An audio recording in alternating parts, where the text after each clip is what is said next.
As children, we used to draw a picture of the environment. It had a fresh lake, some birds, and a clean air.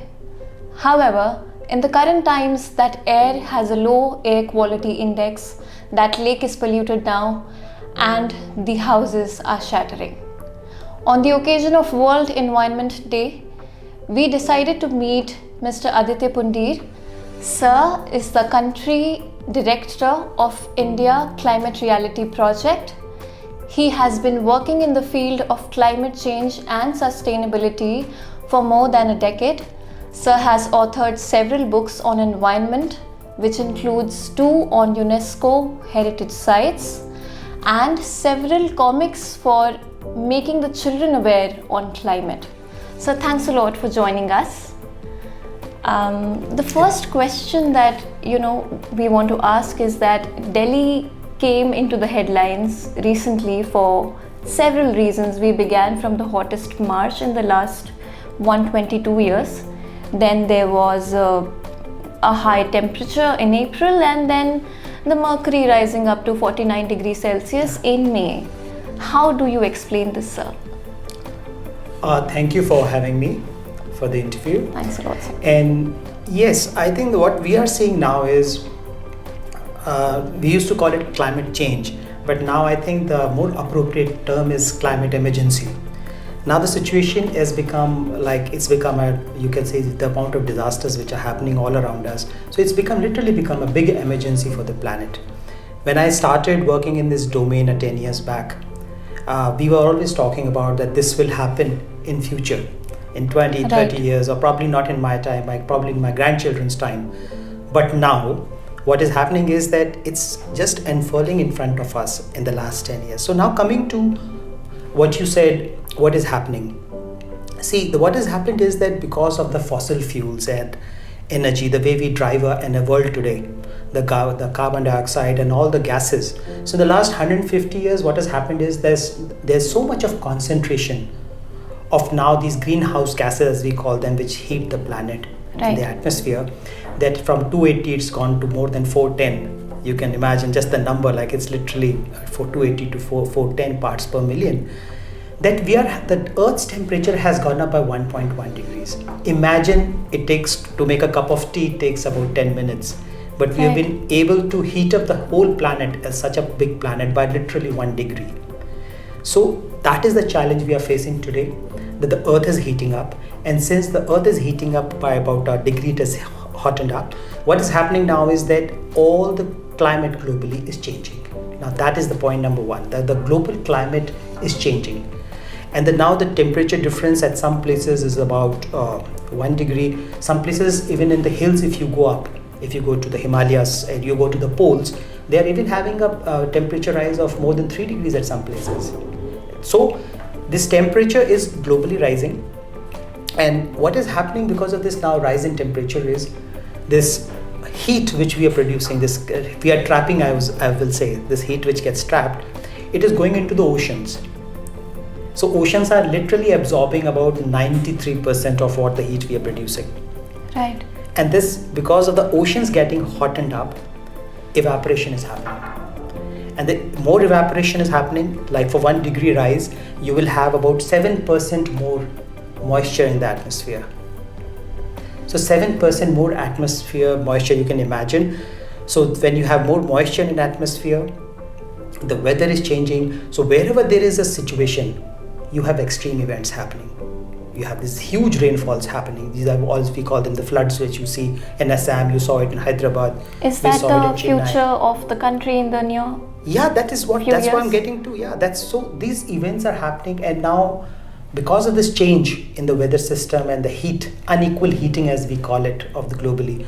So you have this small air, sometimes situation develops that you have these pockets developing, like anticyclonic areas where the weather is just right and there's no air movement, you have continuous heat coming down.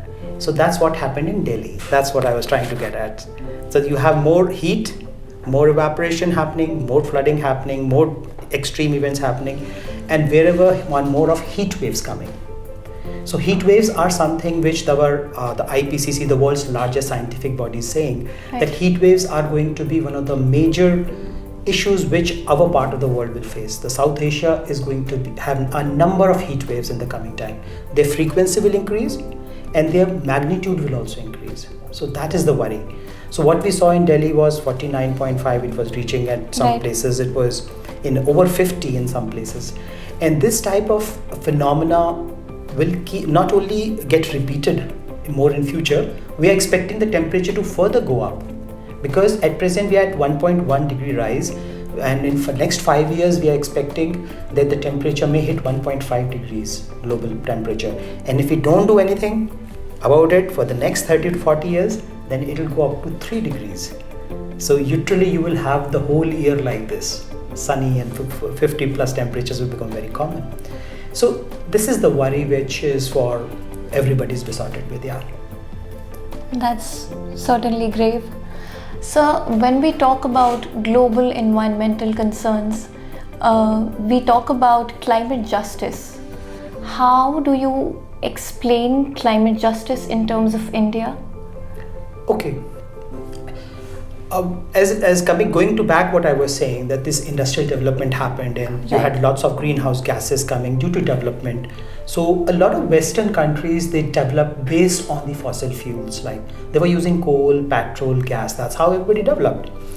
So now what's happening is that these countries got developed, especially the Western countries, they got developed, and now the problem is so clear, like that this is all because of greenhouse gases. So now they want everything to be stopped.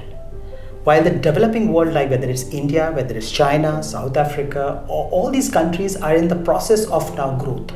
They are the ones who are using this energy, you can say, coming from fossil fuels to develop, because the electricity, like if you see, India is getting more, 70% electricity is coming from coal.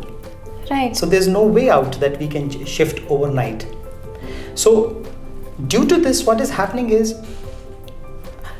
there's a pressure now to change. There's a pressure now to change to other things, and we don't have the facility. And in this whole process, what is happening is that the countries which are poor, which are developing, they are the ones who are actually also suffering from the worst impacts of climate change, because climate, as far as the vulnerability goes, the places which are, for example, which are poor, which are countries do not have enough capital, because you need capital to do your adaptation work for climate change. Right. So these countries, especially like in South Asia, if you talk of African countries, Eastern Africa, Central Africa, Western Africa, these countries, or the small island nations, they don't have that kind of capital. And these are the countries where the poverty is intense. Plus within India too, sir, I think climate justice, it will impact the more vulnerable populations more in India, within India as well. Yes, that's the reason, that's what we say climate justice is all about, and that's what climate reality is now talking about climate justice, where we want that there should be enough financing made available to the developing countries, because if we want them to shift, they just can't stop producing electricity one fine morning. So if we have to shift the whole thing, so we have to give enough money so that clean energy, renewable energy, where the fossil fuels are not used, whether it is wind, solar, it's all capital intensive. So this has to be given. Plus now, since we are so advanced into climate change impacts, we also need a lot of money for adaptation. We need to do adaptation. We need it for agriculture. We need it for making better buildings, green buildings. We need it for making for all of our manufacturing processes, whether it is cement, steel, or the way we produce things. Those things, everything requires a lot of investment. And this money is what is required today. So for the climate justice, for these people, poor people, for the countries which have not done anything, unfortunately, they are the ones which are suffering the worst impacts. Right. So they have to be given support, whether it's agriculture support, if they're agriculture-based countries, because agriculture is in a very bad shape because of climate change, or they are into adaptation, like their flooding is happening. So they need to build walls, they will need to displace their people to some better place, so they have to get more skills for their people, reskill the people in case they lose their jobs. So all this will require a lot of money, and this money is just not coming. Currently, so that is what we call is the climate injustice which is happening today. Like the Western countries, they've developed, now they don't want anything to happen. Right. And they are also not ready to part with technology, they are not ready to part with the money. And they want the developing countries not to do it too. So I think this is climate justice, and it's going to play a very important role in coming times. That's very valuable, sir. So the next question that I want to ask is that when we talk about furthering the fight towards climate, we talk about net zero emissions. How important is it to be a part of net zero emissions, and is it practical for the common man to become a part of this fight, and how? See, net zero emissions, to understand, it's become really, everybody's talking about net zero emissions. To just understand this net zero emission, let's look at what is emission. So if you see, we are producing literally 60 billion tons now is being, this is what the type of emission we are looking at. So this emission, first of all, has to go down. Currently, despite all the efforts, the last decades, 10 to 19, we've had a rise in emission despite Paris Agreement and everything, people knowing about it. Emissions are rising every year. Even with the COVID time, there was not much of a dip. So emissions are on the rise. So now the first and most important thing, that in case if we want to stabilize the global temperature at 1.5 degrees, which everybody talks about, we need to reach net zero by 2050. That's what the scientists are saying. So that means that's a big target at 2050. So let's talk about 2030. So they are saying, please reduce all your emissions by 45%. Like if I'm producing 100 today, reduce it by 45%, so that we are start moving towards that net zero target, because there's no point in saying that we want to reduce in 2050, by 2030 you don't want to do anything. So this is the starting of, like, you reduce by 45%, then by 2050 it should be net zero if you want to maintain at 1.5. And if it is, we can't do it, it happens in 2070, the global all the countries reach net zero by 2070, then in that case 2 degrees is definitely happening. That's what the scientists are saying currently. And net zero is basically like amount you are producing. Like you are producing X emissions, the same amount of X emissions are being taken up by the natural systems, or we are able to remove it. So that's net zero. So like if examples I told you that forests, they will remove emissions, oceans remove emissions. So the natural sinks we have, they will remove the emissions. So we should only produce that much emission which can be removed, and the net is zero. So that's the whole idea. So, and for that we have to actually physically remove first the emissions, because there's no way, we can't grow enough trees, we can't do anything unless because this graph keeps going up, then there's no way of bringing it down. So the most important need is the graph should start going down. That's the first most important thing. Right, sir. So my final question would be, as leaders of climate change, what is the Climate Reality project working towards currently? Okay, the Climate Reality project, it's a global organization. We have more than 45,000 climate reality leaders worldwide, and in more than 170 countries who are working on climate change issues. We support them with all the things they require, presentation skills, knowledge, everything, so that they can talk to their community. Like a doctor talking to a doctor, an engineer talking to an engineer makes more difference. So we try to bring this knowledge into the community so that people can talk about it and bring about a change. We also work with the governments and the policies. We try to make presentations, do advocacy, that what's the right path to take. So these are some of the things we do at a global level. And at India level, what we are doing is, because the population is so big, so we are also running a program called Green Campus Program and a teachers training program. So where we are trying to talk to the schools and colleges, we are working with them very closely to how to teach climate, as well as how to build a green campus. So that put solar panels, do rainwater harvesting. So all these essential waste management, putting in greens. So these are the various components which we are working on. And of course, other than this, Climate Reality is working on the coastal areas. We are trying to put mangroves.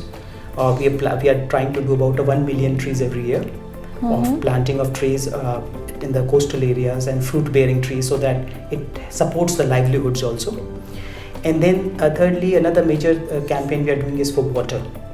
So we are doing rainwater harvesting at a large scale. Like we just completed in Pune 4 villages, and now around 100 villages rainwater harvesting we are doing in Beed district. So these are the things we are supporting. We are supporting a lot of young people. with green jobs. We are trying to get this message of green jobs into the community, because it's very important for young people they should have a choice. They should know what they want to do. Right. And until there's no choice available, how will they move ahead? So we are trying to bring this also into the community, that green jobs are available. Probably they can skill themselves for that. Thank you for joining us, sir. That was truly a very valuable conversation. As sir mentions, it's not about the future anymore. The threat is real and it is here. Thanks, sir. Thank you. Thank you.